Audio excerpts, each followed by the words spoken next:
Tolee, viidiyoo har'aa kanaan immoo wanti nuti wajjin ilaallu seerota haaraa maaster baasu yookaan immoo odeeffannoo haaraa gama maaster kombaatiin jiru wajjin ilaalla.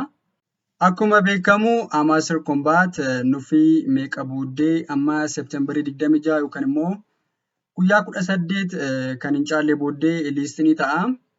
Liistii ta'uudhaan dura wantoota baay'ee yookaan immoo odeeffannoo baay'ee nuun gahaa jira. Akka akeekkachiisaattis wantoonni jiran ni jiru. Isaan dabalatee karaaleen ittiin kooyinii baay'ee fudhachuu dandeenyus dhufee jira. Sana dabalatee deelii koomboollee haala adda ta'eedhaan fidanii jiru. Kana irra dabalatee odeeffannoon biraa waa'ee iskiinii haaraa dhufaa jiran kanadha. Jalqabarraa yookaanu maaster kombaat kaleessa peejii isaanii irratti akka akeekkachiisaatti wanti isaan ka'an tokko jira. Maalinni innis cheating is bad kan jedhudha. Eessa argattu iskiin ishee jettu kana jala galtaniitoo achievementii jala wanta tokko dabalanii jiru jechuudha. Nama tokko dhufuu danda'a, kan nama tokko dhufuu dhiisuu danda'a. Cheating is bad kan jettu kun kaleessa dhufte. Cheating is bad kan jettu kun amma ifatti wanti beekame jiraatu baatus namoonni baay'een koodii yookaan immoo qulfii wajjin wal qabata jedhu. Kana jechuun qulfii warra bootiidhaan jenereet godhatan jechuudha. Kan nama tokko akkasitti taa'ee jira. Kan nama tokko immoo ni ifa. Kun maaliif akka ta'e ifatti beekamuu baatus wanti kun booddee baanillee gochuu akka danda'u ni himama. Kuni maal inni yoo jenne cheating is bad jechuun seeraan ala wantoota bootii kana irratti hojjetamanii jechuudha. Yookaan immoo nuti wantoota seeraan ala bootii kana irratti hojjennu jechuudha. Wanti seeraan ala hojjetamu yeroo ammaa kana yoo jiraate qulfiidha yookaan immoo kii sana argachuudha. Kii sana argachuudhaaf immoo namoonni baay'een bootii fayyadamaa jiru. Bootiidhaan jenereet godhanii asirratti dhufanii koppii godhu. Tarii qulfii kana wajjin wal qabachuu danda'a jechuudha. Garuu wanti isaan beekamne namoota tokko biratti cheating bad isheen jettu kuni raayit taatee jirti yookaan immoo ifee jira. Akkuma ilaaltan ana biratti garuu ifeen jiru yookaan immoo dukkanaa'ee jira. Kunis maaliif adda ta'e kan jedhu isaan odeeffannoo gahaa hanga kennanitti ni eegna. Garuu ammallee qulfii argachuudhaaf namoonni bootii fayyadamaa jirtan yookaan immoo bootii jenereet gochaa jirtan ulaagaa tokkittii kanaa jenneetoo wantoota amma kanaa osoo dhabuu baannee isiniin jechuun barbaada.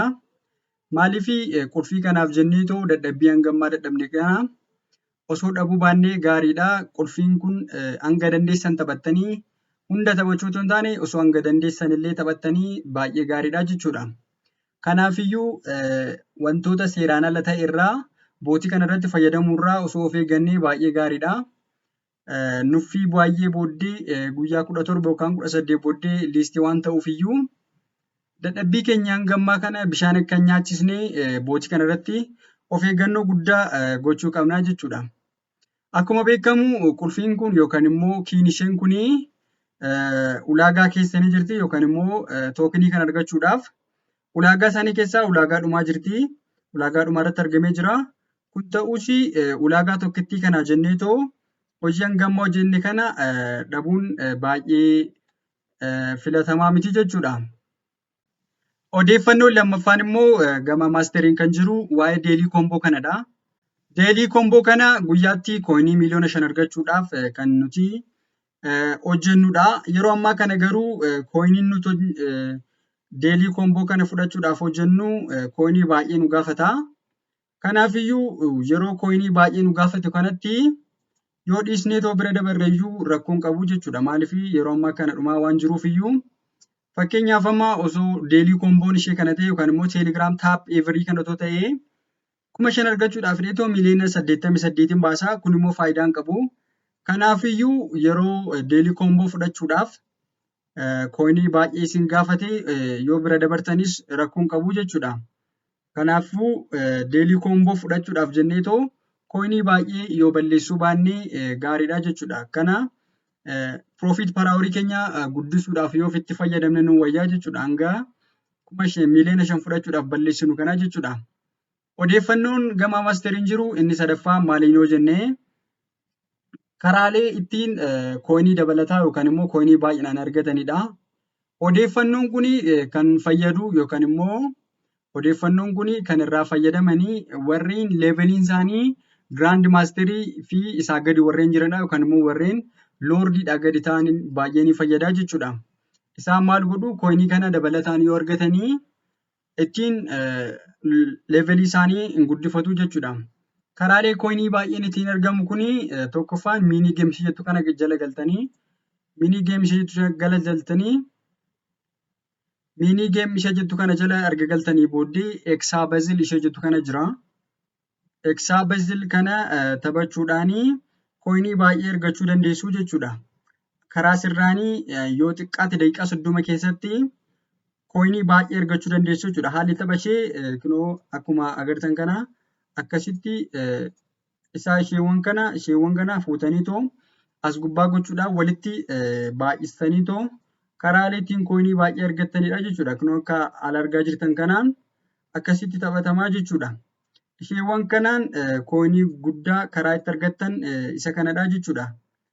Inni kan biraa karaaleen ittiin kooyinii dabalataa argachuu dandeessanii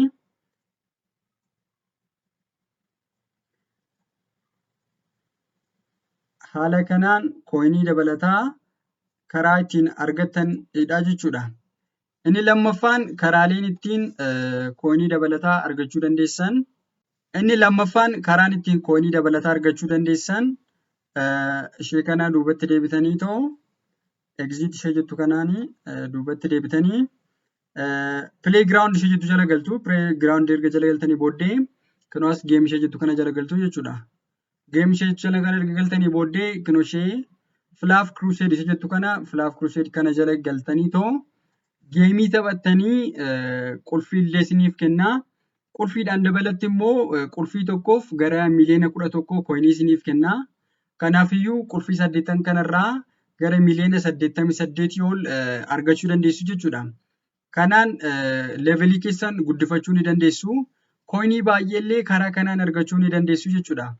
Kuni kan fayyadu warra leeveliin isaanii loordii gadi warra ta'anii ni fayyada jechuudha. Odeeffannoon haaraan Amster Combat wajjin wal qabatee jiru isa kanadha.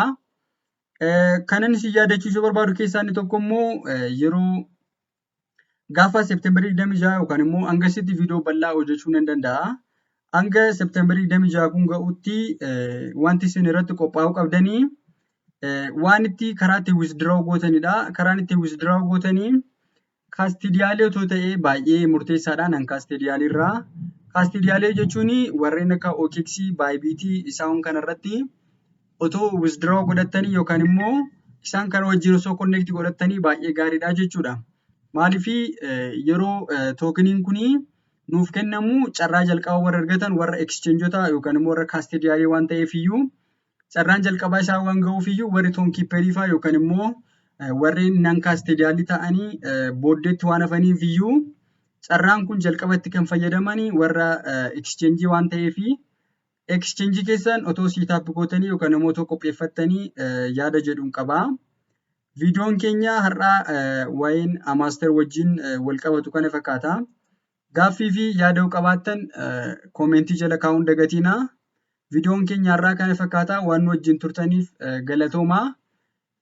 Chaanaalii keenya subscribe, like, share gochuudhaan nu jajjabeessaa isiniin jenna. Viidiyoo biraadhaan hanga wal agarrutti nagaan tura.